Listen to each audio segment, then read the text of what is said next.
Ayon sa Biblia kasi mga kapatid, ang Diyos kasi nagagalit eh.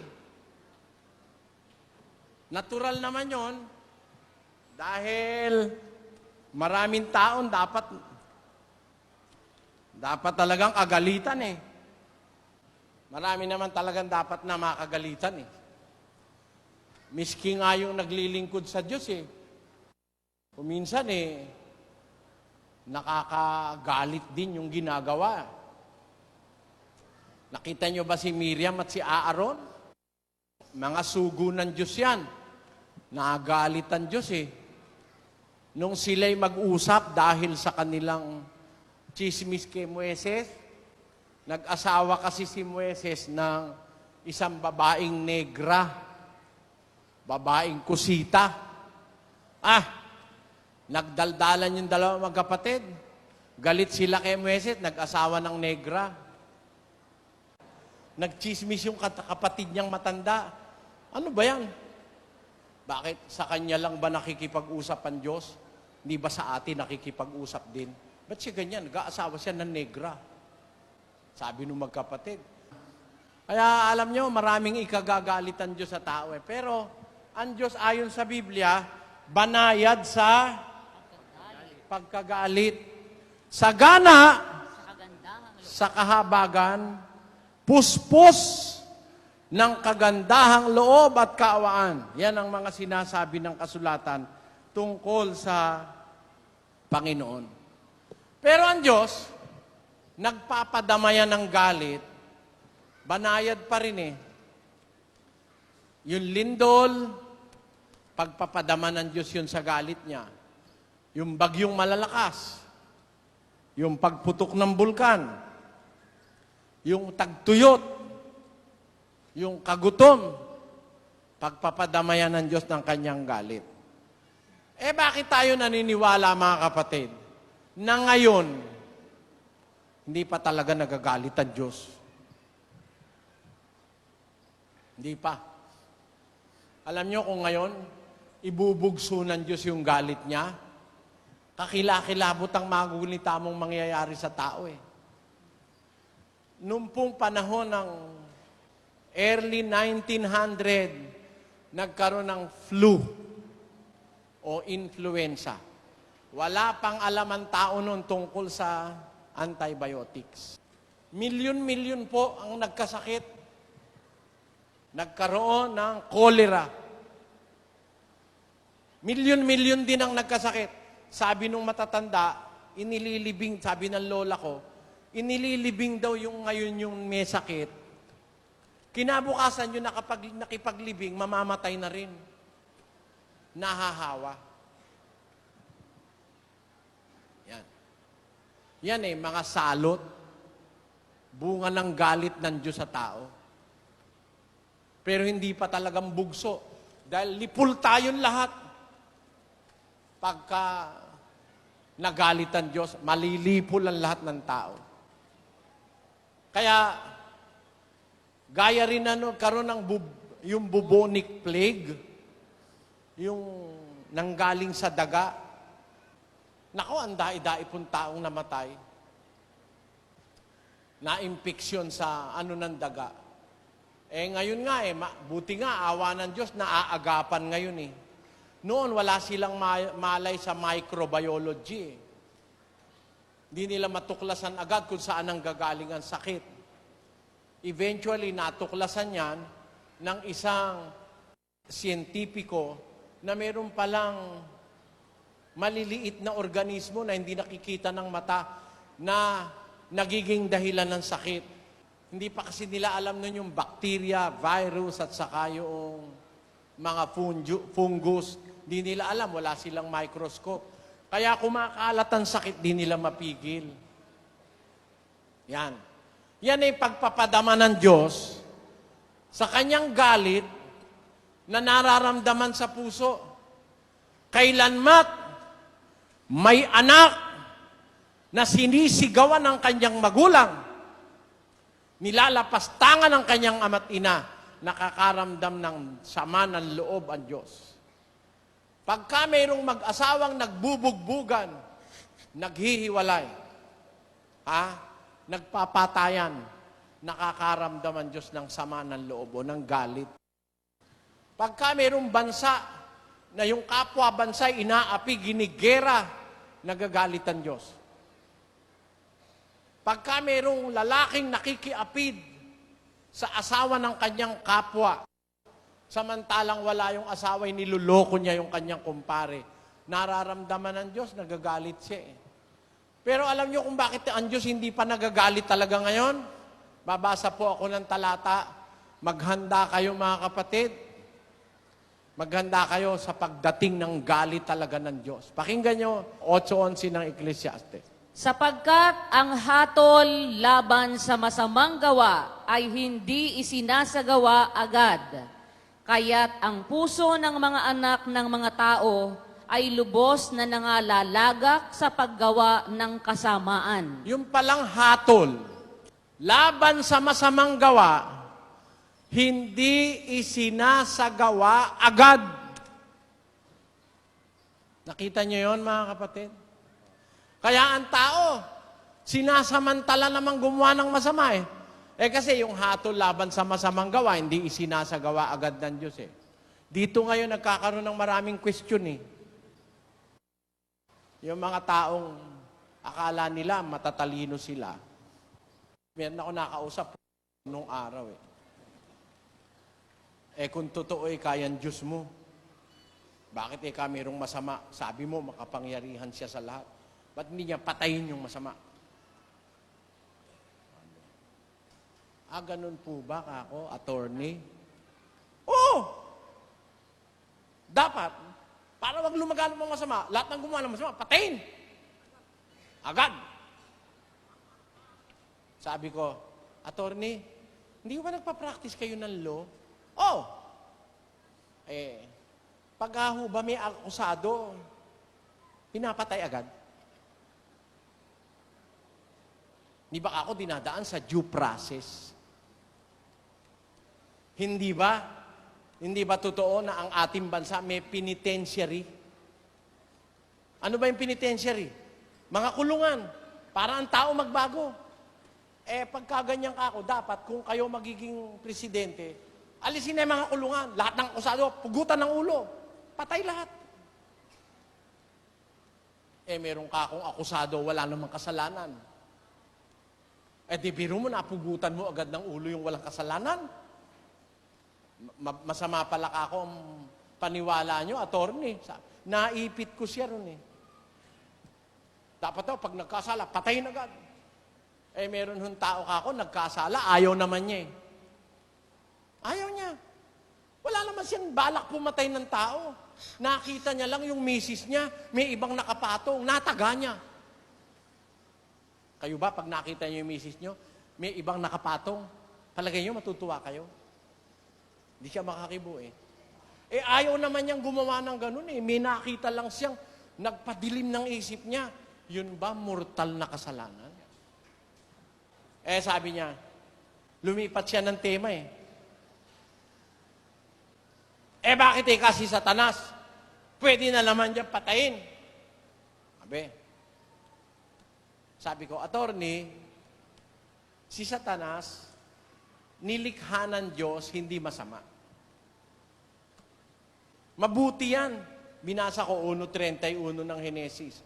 Ang lahat na nilikha ng Diyos sa pasimula, mabuti. Sumama si Satanas. Ibig sabihin, pag sama ni Satanas, papatayin agad din ng Diyos. Hindi na siya magiging hustisya. Bakit? Yung mga tao nagkasala rin eh. Binibigyan ng Diyos ng pagkakataong magbago't magsisi. Kung papatayin niya agad Satanas, sasabihin ni Satanas, patayin mo rin lahat ng taong magkasala, mahal ng Diyos ang tao. Hindi papayag ang Diyos. Kaya, pinapabayaan niya muna si Satanas. Kasi, sa pagmamahal niya sa tao, nauobliga ang Diyos na magpataan sa masasamang anghel. Huwag agad niyang parusahan. Yan. Pati anghel na mga nagkasala, kagaya ni Satanas, hindi agad pinaparusahan ng Diyos dahil nga, pag pinarusahan niya, mauobliga siyang pati tao pag nagkasala, parusahan niya agad. Di ba ganun lang lilitaw noon? Kasi nilikha niya yung anghel, nilikha niya rin ng tao. Pareho lang namang nilikha yan ng Diyos eh. Anghel at tao, parehong nilikha. Mahal niya anghel, mahal niya tao. Nung magkasala anghel, kinulong niya. Kung agad niyang paparusahan, mauobliga ang Diyos na ang tao, pag nagkasala, parusahan din agad. Wala nang makakapagbago. Amen? Kayo, gusto niyo ba na pag nagkasala kayo, wala na kayong chance magbago? Gusto niyo ba yon mga kapatid? Hindi. Pag-ibig ang Diyos eh. Kaya ang Diyos, lumalagay lang doon sa punto ng hustisya. Kung hindi niya agad pinaparusahan ng taong nagkakasala, binibigyan niya ng pagkakataong magsisi. Hindi niya rin uubrang agad na parusahan si Satanas at ang mga anghel dahil nilikha rin sila ng Diyos, mga kapatid. Kaya alam nyo, hindi lang natin nauunawaan ng Diyos eh. Dapat unawain din natin ng Diyos sa kanyang kalagayan. Uunawain tayo ng Diyos, unawain din natin siya. Ang gusto natin, tayo lang ang inuunawa eh. Gusto natin kung minsan, utusan pa ang Diyos eh. Pangit yun. Alamin mo, ba't kaya hindi pinaparusahan agad ng Diyos? Kaya yung mga masasamang espiritu, mga anghel, nung puntahan ni Kristo, ang sabi nung masamang espiritu, Jesus, ano ang papakialam namin sa'yo? Paparusahan mo na ba kami bago dumating ang kapanahunan? It will be unfair. May nakatakda ng parusa. Pero para aagahan mo ba ang parusa? Aba, hindi muna. Sabi nung masamang espiritu, nagre-reklamo. Basahin natin. Pakinggan nyo, ha? At nang siya'y makarating sa kabilang ibayo, sa lupain ng mga Gadareno, ay sinalubong siya ng dalawang inaalihan ng mga demonyo na nagsisilabas sa mga libingan na totoong mababangis na ano pat sino may walang makapagdaan sa daang yaon. At narito, sila'y nagsisigaw na nangagsasabi, anong aming ipakikialam sa iyo, ikaw na anak ng Diyos? Naparito ka baga upang kami iyong pahirapan bago dumating ang kapanahunan? Alam nung mga demonyo, masasamang espiritu, na meron talagang panahong paparusahan sila ng Diyos. Nagre-reklamo sila kay Jesus, ba't ka nandito? Paparusahan mo ba kami bago dumating ang kapanahunan? Pahihirapan mo na ba kami? Ibig sabihin, alam ng mga demonyo, hindi ganun ang Diyos na agad nagpaparusa. Yun ang kanilang bargaining Yun ang kanilang bargaining power sa Diyos Na kung hindi pinaparusahan ng Diyos agad ang tao, hindi rin sila agad mapaparusahan. Pero definitely, parurusahan ng Diyos ang mga demonyo. Ang masasamang espiritu. Yung espiritu ng pangkukulam, panggagaway, yung espiritu ng kasamaan. Lahat ng espiritong kontra sa Diyos, may araw ng parusa dyan. Pero sabi ng mga espiritong masama, paparusahan mo na ba kami bago dumating ang kapanahunan? Ibig sabihin, hindi pa panahon. May darating na panahon, magpaparusa ang Diyos. Kaya hindi siya agad nagpaparusa, may bargaining power yung mga demonyo. Huwag muna silang parusahan dahil hindi pinaparusahan ng tao. Ang Diyos naman, naghihintay ng pagbabalik loob ng tao sa Diyos. Naiintindihan nyo, mga kapatid? 8:11 ng Ecclesiastes. Ang parusa laban sa masasamang gawa, hindi isinasagawa agad. Kaya't ang mga anak naman ng tao namimihasa sa paggawa ng kasamaan. Imbis na samantalahin yung panahon para tayo ay makapagsisi, yung iba sinasamantala ang panahon para gumawa pa ng lalo pang kasalanan. Alam nyo, ito, kung hindi pa nagpaparusa ang Diyos, at kung hindi pa siya nagbubuhos ng kanyang galit, alam nyo, ang ibig sabihin yan, pagliligtas Basahin natin, no? Nang unang panahon, unang Pedro 3, na ng unang panahon ay mga suwail, na ang pagpahinuhod ng Diyos ay nanatili noong mga araw ni Noe samantalang inihahanda ang daong. Alam nyo ba yon mga kapatid? Nung panahon ni Noe, alam nyo kung gaano kalaki yung daong ni Noe? Napakalaking daong, napakatibay. Ang gumawa isang pamilya. Pero bago gawin ni Noe yung daong, ang sabi ng Diyos kay Noe, Noe, ang wakas ng lahat ng tao ay dumating na sa harap ko. Maghanda ka ng isang daong. Ako'y magpapasapit ng baha sa buong lupa at mamamatay ang lahat ng may hinga ng buhay. Yan ang sabi ng Diyos kay Noe. Ngayon, nag-umpisa na si Noe na maghanda ng daong, mga kapatid. Alam nyo nangyari, nung inihanda ni Noe yung daong, ang sabi ni San Pedro, nagpapahinuhod ang Diyos. Alam nyo ba yung kahulugan ng salitang nagpapahinuhod, mga kapatid? Long suffering. Ibig sabihin, nagtitiis siya. Gusto niyang patayin ang tao dahil sa matinding kasamaan. Lahat ng tao. Puwera lang yung mga pamilya ni Noe. Pero 100 taon siya naghintay. Tiis siya ng tiis. Ang sasama na ng tao. Nag-asawa na sa mga anghel. Nag-apira na ang mga tao. Kain ng kain, inom ng inom. Nag-aasawa, pinag-aasawa. Ha? Puro na lang panlaman, wala nang espiritualismo. Nagalit ang Diyos. Nagpasapit ng baha. Patay lahat. Pero bago dumating yung baha, hinintay ng Diyos matapos yung daong.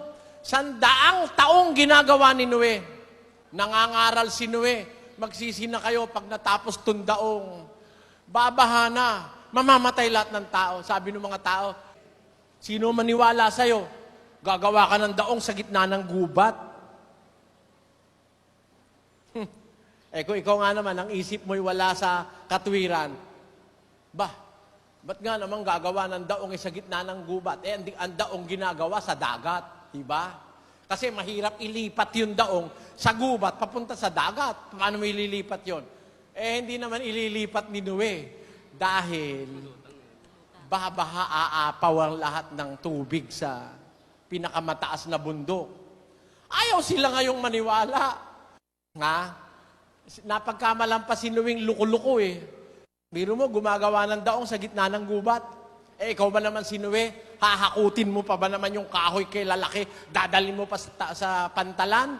O dun sa seashore? Total, aabutin din ng baha yung gubat. Doon ka na gumawa. Mas matipid pa sa trabaho. Tama ba, mga kapatid? Tama. Ngayon, samantalang ginagawa ni Noe yung daong, galit na ang Diyos dun eh. Pero nag-iano siya. Nagtitimpi ang Diyos. Nagtitimpi. Dahil, pagka ibinukso niya yung galit niya, babaha na eh. Ayan. Kaya ang tawag doon, long suffering. Pagpapahinuhod. Ano ba ang kahulugan ng pagpapahinuhod ng Diyos? Kagaya ngayon. Maraming dapat ikagalit ang Diyos ngayon. Mga kriminal, mga drug addicts, kahit na ang tao'y masira at maloko, basta malakas ang kita ng mga drug pusher at drug manufacturer, okay lang. Kahit magkasakit ka, kahit ikaw maloko na, kahit magkamatay na tayo, wala silang pakialam, basta yumaman lang sila. Galit kaya ang Diyos o hindi? Galit. Pero alam nyo, ba't hindi po ang Diyos binubugso ang galit? Ito kahulugan nun. Sa 2 Pedro 3, versikulo 15. Ganito ang nakasulat, mga kapatid. At inyong ariin na ang pagpapahinuhod ng ating Panginoon ay pagliligtas. Ngayon, ariin natin na habang nagpapahinuhod ang Diyos, nagtitimpi, nagliligtas siya. Di ba ngayon? Pwede na ang Diyos magpasapit ng sumpa sa mundo eh. Napakasama na ng ating mundo. Pero ang pagpapahinuhod ng Diyos ay pagliligtas. Hanggang hindi pa siya nagpaparusa, nagliligtas pa ang Diyos. At nasasaksihan natin yan ngayon, mga kapatid. Di ba totoo? Hindi naman nagpaparusa pa ang Diyos eh. Hindi pa siya nagbubugso ng galit. Kasi pag nagbugso siya ng galit, naku po, napakalagim ng mangyayari sa mundong ito. Isang bugso ng galit ng Diyos. Nung pumutok yung Mount Vesuvius, naku po, daan-daan libo namatay lumindol lang ng intensity 10. Tignan ko kung may makatagal. Intensity 6 pa lang at 6.7. Daan-daan libo na mamatay. Palagay nyo kung lumindol kaya intensity 10, may matira kaya sa mundo? Kaya lang, nagpapahinuhod ang Diyos. Nagtitiis pa siya. Gusto niya pang may magbalik loob at maligtas. Pag nakita ng Diyos, wala na. Todas na. Ayan. Kaya ang sabi ng Biblia, sapagkat ang hatol laban sa masamang gaway hindi isinasagawa agad. Bakit? Nagpapahinuhod ang Diyos. Gusto niya pang may taong maligtas. Yung mga bisita, ayaw niyo pa ba? Tanungin ko nga kayo, mga bisita, ayaw niyo bang maligtas? Meron ba kayong maisusuot na armor pagdating ng malakas na lindol na hindi kayo mapapasama? Nakakalagi maisip yung hinaharap There shall be earthquakes. Magkakalindol ng malalakas sa iba't ibang dako. Magkakaroon ng pestilences o mga salot. Magkakagutom. Maggegera. Katakot-takot na kapighatian niyang hinaharap ng mundo. Walang mabuting darating kundi si Kristo para wakasan ang kasamaan ng tao. Kaya alam niyo, ngayon pa dapat mag-isip-isip na kayo Kasi, ang hanap po natin dito, pangkaluluwa, mga kapatid Di ba kayo naniniwala? Kaluluwa ang pinag-uusapan dito. Walang katapusan yung espiritu. Mananagot sa Diyos yun. Mamatay man yung katawan mo, may espiritu kang haharap para managot sa Diyos sa araw ng paghukom. Sabi nga ng pasyon, gayon nga ni itong araw habang ika'y nabubuhay. Kusang binabahalaan,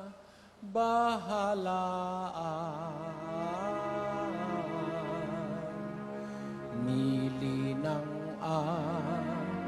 anumang bagay, magaling o masama man. Tunay na di magwiwika ang Diyos poong dakila.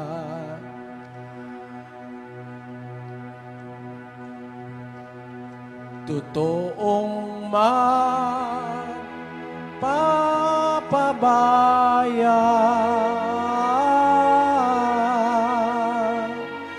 matuwid ka matmalisya, ay araw mo palibhasa. Subalit kapag nalagot, hiningang luhang marupok ng katawan mong mairo. Ang araw mo'y matatapos ang iirang ay ang sa Diyos. Walang magagawang tunay ang namatay mong katawan. Palibhasa'y lupa lamang sa abang-aba mo naman. Kung ika'y walang sinimpan, samantalang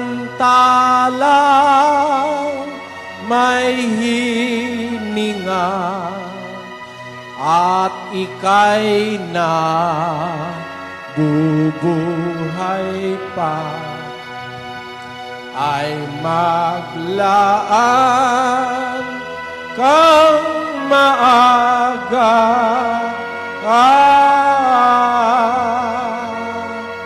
Sukat mong ikaginhawa ng gamit mo na. Ayan. Mamamatay ang tao eh. Pag namatay na. At sa balye ni Josaphat, ang anghel ay magtatawa. Hihipan niya ang pakaka na ipupukaw sa lahat. Ito ang pangungusap. Bangon kayo, mga patay, magsidulog kayong tunay sa mataas na hukuman. Nyaong sumakop sa tanan, Haring makapangyarihan. Ayun. Hindi ka naman makakaiwas eh. Pagkatapos ng mamatay, bubuhayin ka uli, haharap ka sa hukuman. Yon, sabi ng Biblia, mga kapatid. Hindi na sabi ng pasyon. Merong hindi naniniwala. Basta ikaw pagkamatay, tama na. Hindi totoo yun. Ang kamatayan, temporary lang yan. Pagkatapos niyan, bubuhayin ka uli, pananagutan mo yung ginawa mo.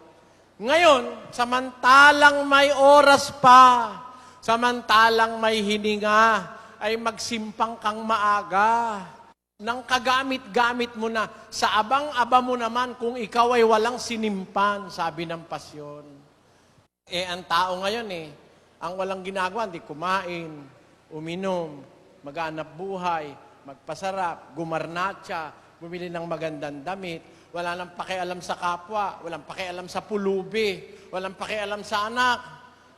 Yung mag-asawa, libot na ng libot.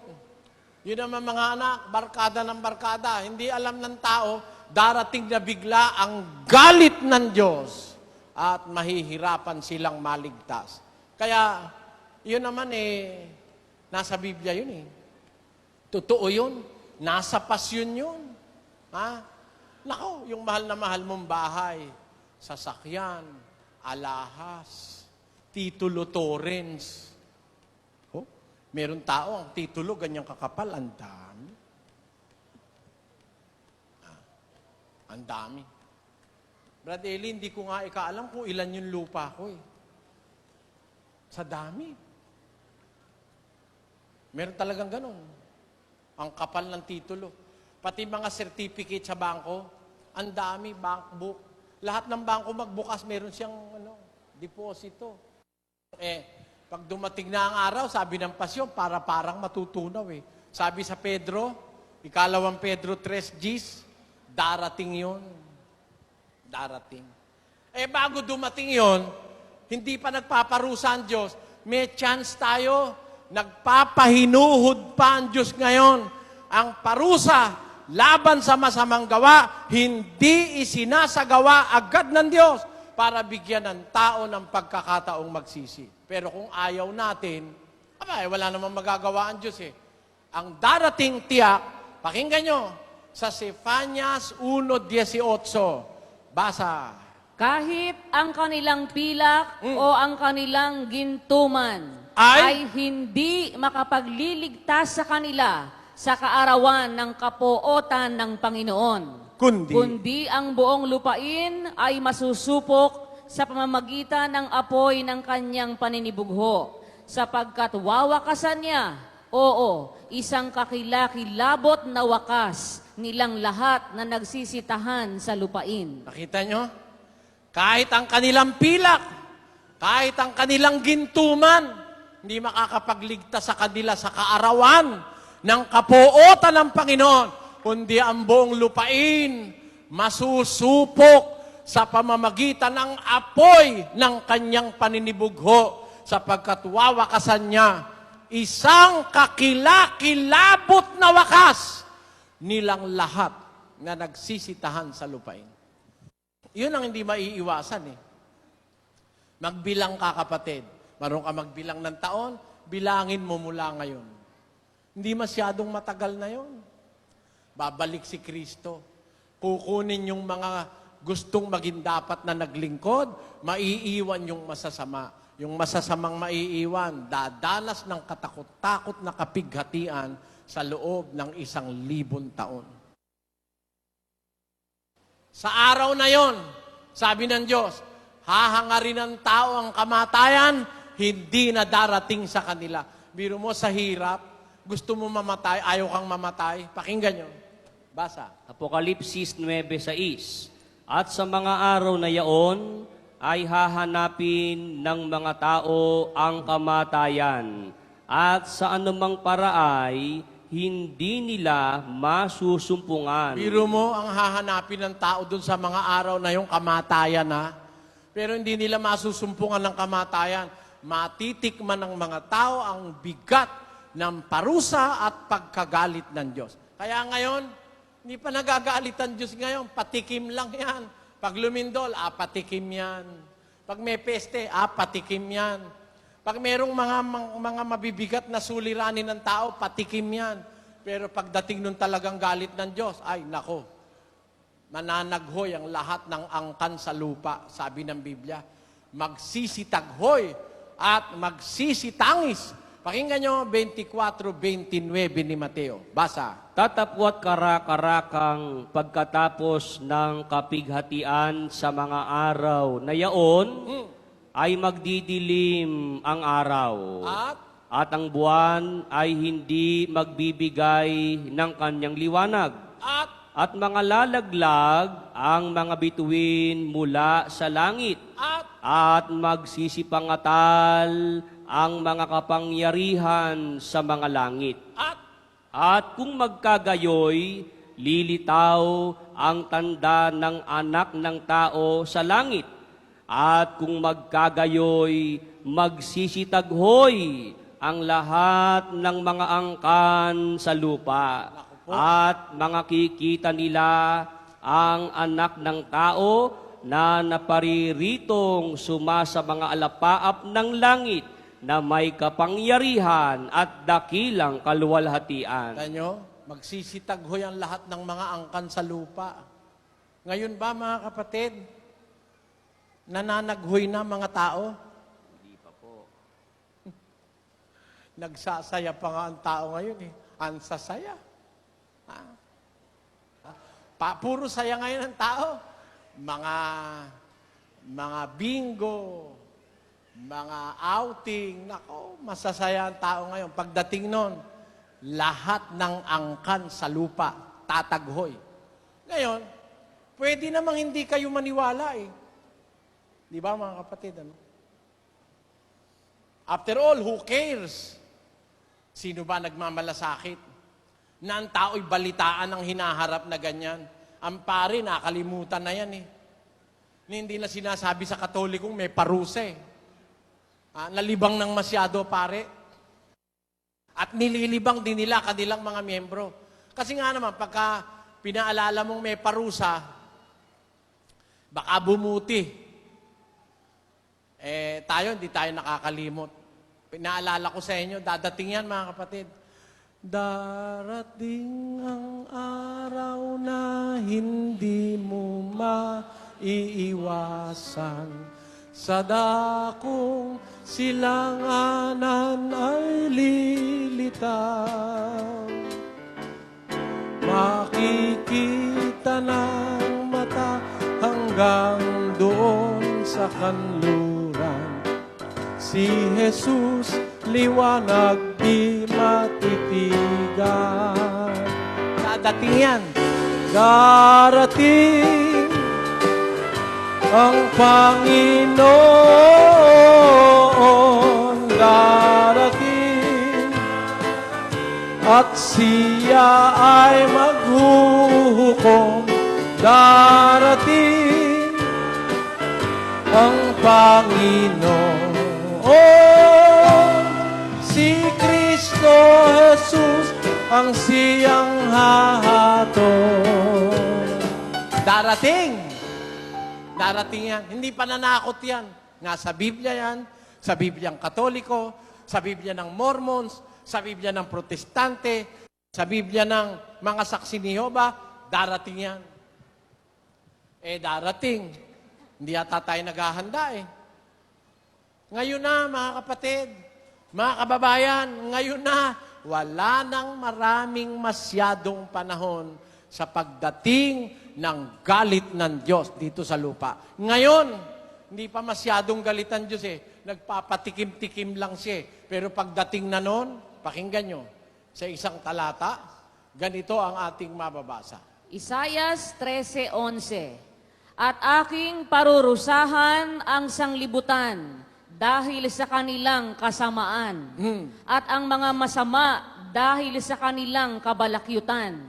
At aking patitigilin ang kahambugan ng palalo. At aking ibababa ang kapalaluan ng kakilakilabot. Ayan, ang sabi sa English, I will punish the world for their evil, and the wicked for their iniquity. And I will cause the arrogance of the proud to cease, and I will lay low the haughtiness of the terrible. Sa Kastila, y visitare la maldad sobre el mundo, y sobre los impios su iniquidad, y haré que cese la arrogancia de los soberbios, y abatire la altivez de los fuertes. Pagasilotan ko ang kalibutan tungod sa ilang pagkadautan, ug ang mga taong dautan tungod sa ilang kasalanan, ug pahunungon ko ang pagkamahitason sa mga palabilabihon, ug paubson ko ang pagkamapahitason sa mga taong makalilisang. Ayan. Parusan king yatu, king ulining karelang dewakan, at ding marawak ding kilking karelang dewakan, ipatuknang ko ing kayabangan ning palalo, at ibaba ko ing kapalaluan ning makapangilabot.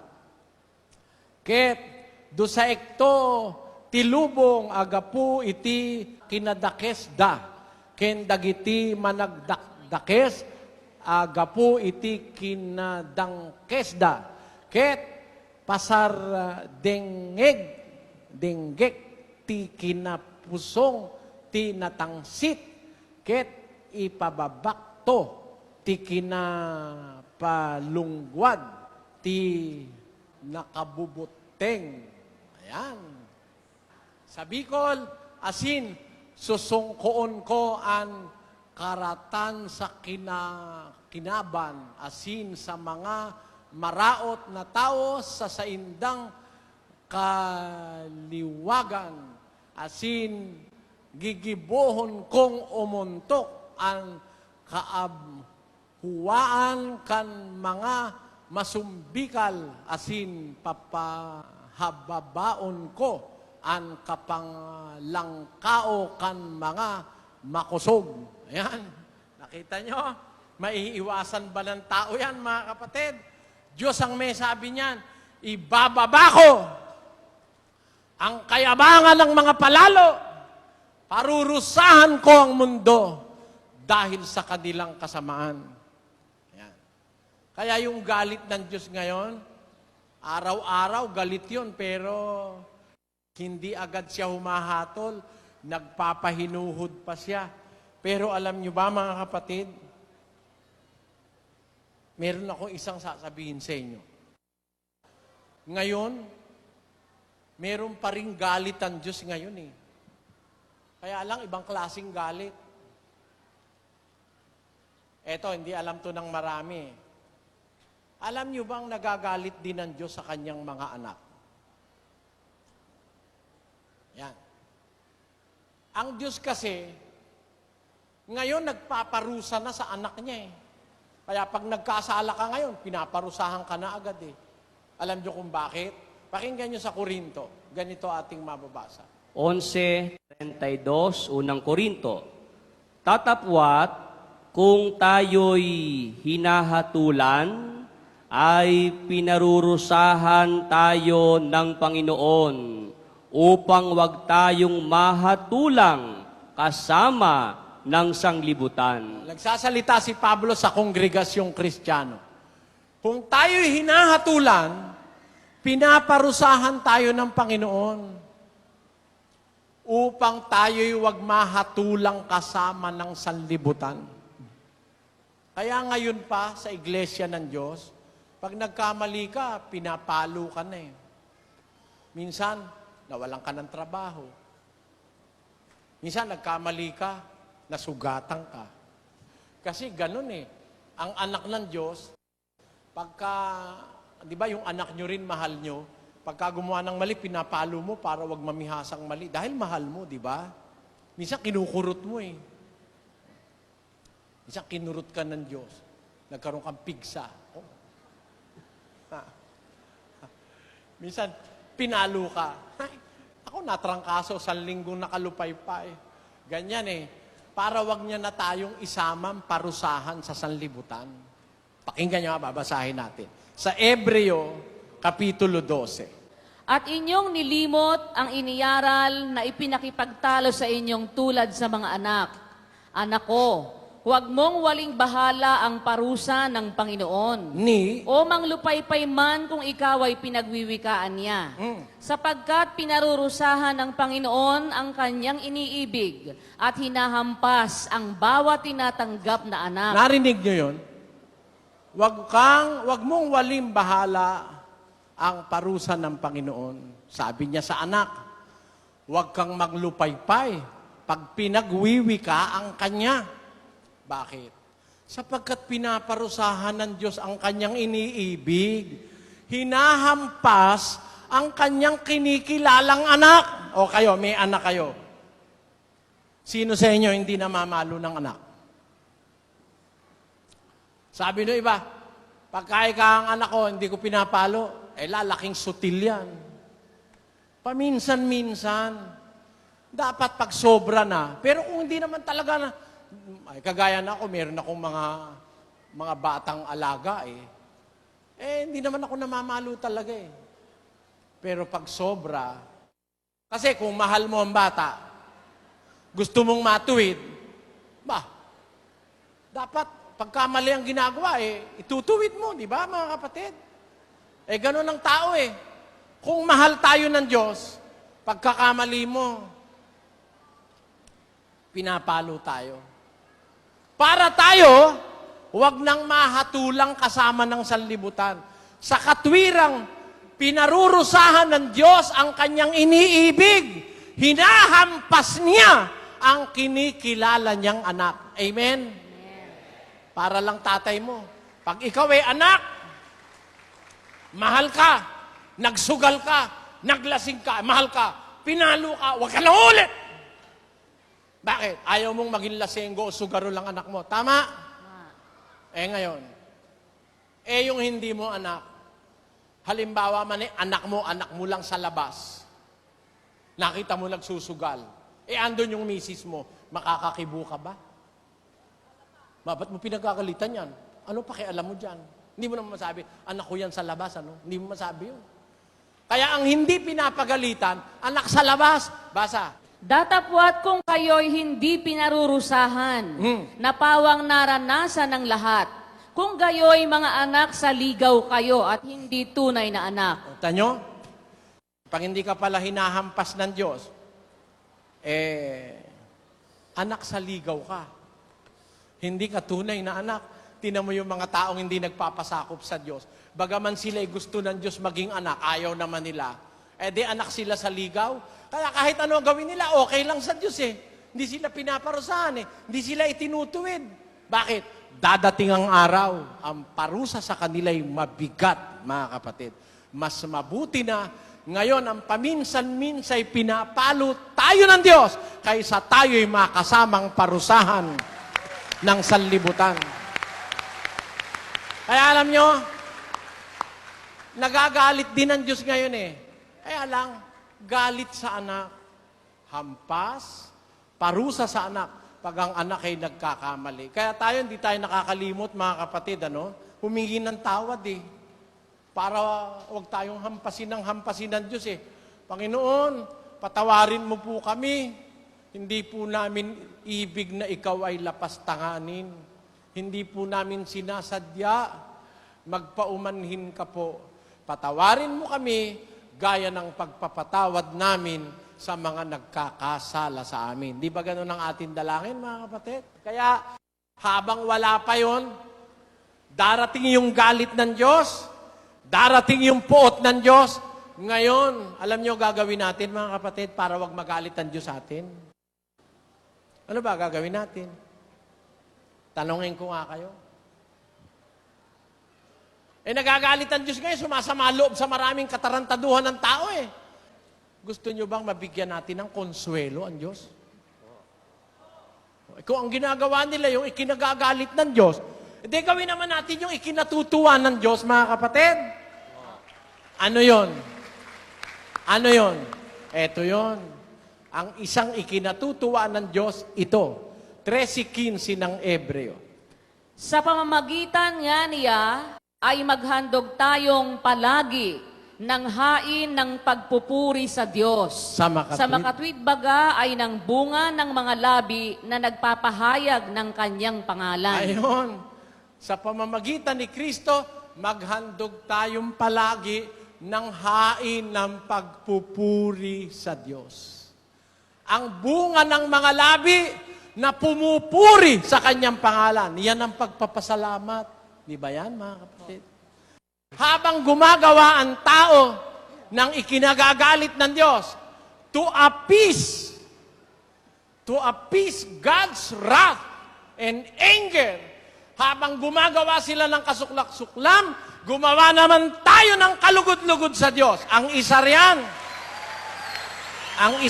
mga kapatid, alam nyo ang isa, maghandog tayong palagi ng hain ng pagpupuri sa Diyos. Alam nyo ba, pag pinupuri ang Diyos, ay natutuwa siya.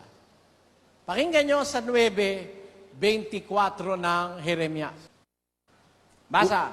Kundi magmapuri sa ganito, Ang ang lumuluwalhati na kanyang nauunawa at kanyang nakikilala ako, na ako ang Panginoon na nagsasagawa sa lupa ng kagandahang loob, kahatulan at katwiran, sapagkat sa mga bagay na ito ay nalulugod ako, sabi ng Panginoon. Ayon.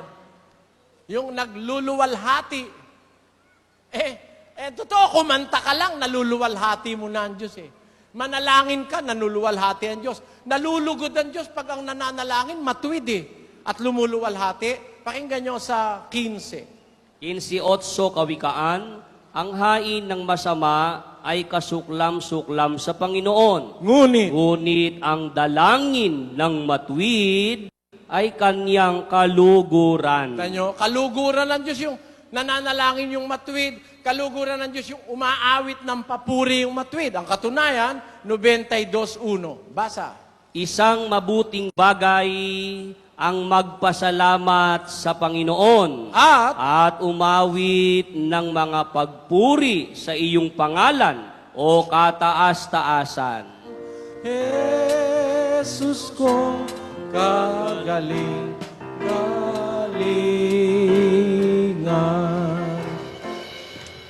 Ano pang kakailanganin sa Diyos amang maawain? Anak niya'y sugo sa atin, kaligtas ay gayon din. Jesus ka, ibigang magaling. Jesus, tapat kong kaibigan, lunas ng aming kasalanan.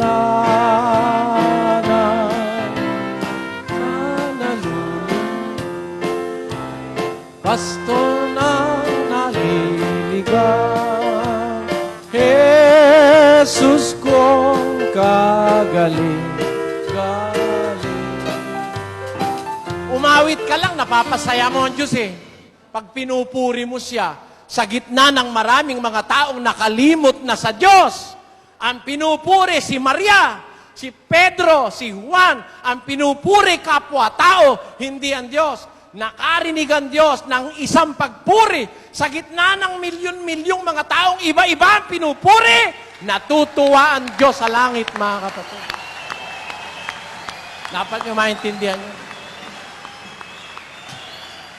Ngayon, maglibot ka ngayon. Sino ang pinupuri ng tao ngayon? Sino ang pinupuri? Ang Diyos ba? Ang sabi sa Biblia, praises belong only to God. Sa Diyos ang lahat ng kapurihan, sapagkat iyong kapurihan, ang kaharian, ang kapangyarihan, magpakailanman. Siya nawa, natatandaan niyo yun? Our Father, which art in heaven,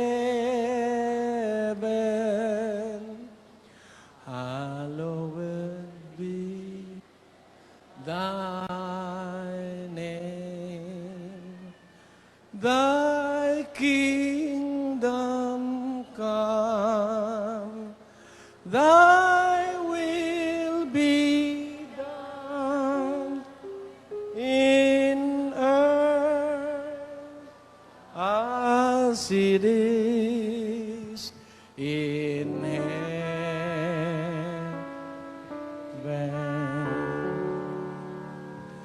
Give us this day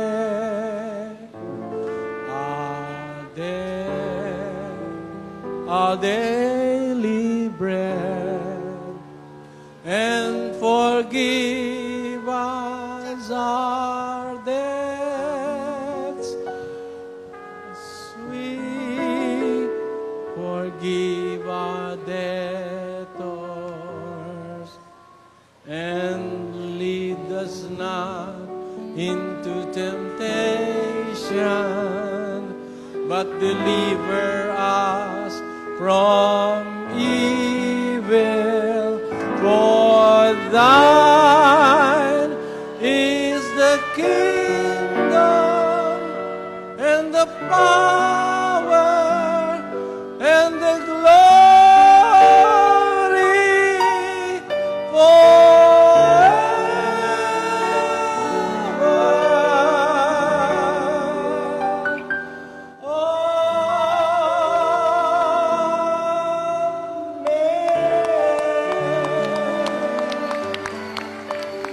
Kanino ba yon?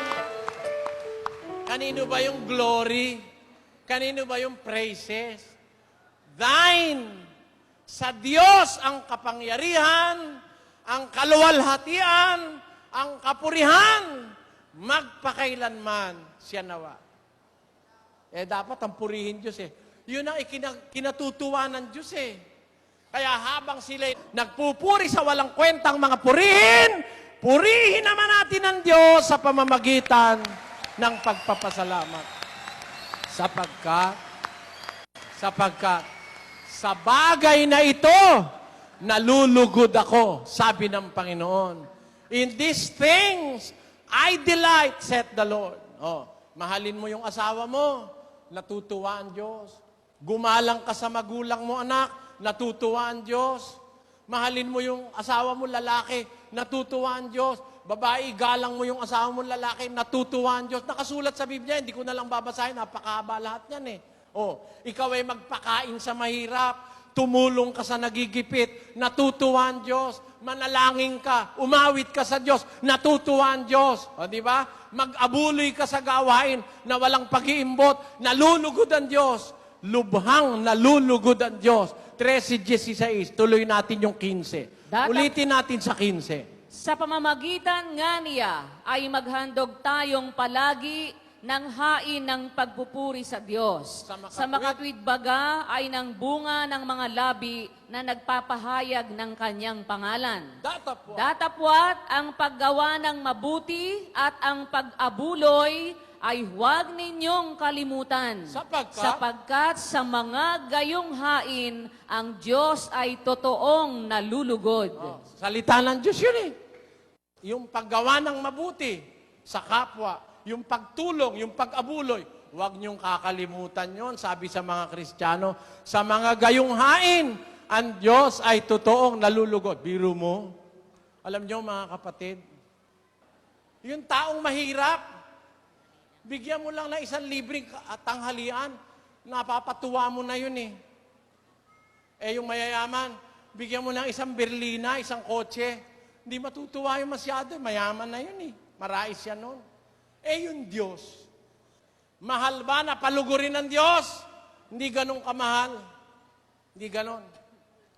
Matuwid ka sa gabi, bago ka mahiga, bago ka matulog, lumuhod ka sa isang sulok, magpasalamat ka sa Diyos, sa Kanyang kabutihan. Panginoon, salamat po, iniligtas mo kaming pamilya sa maghapon.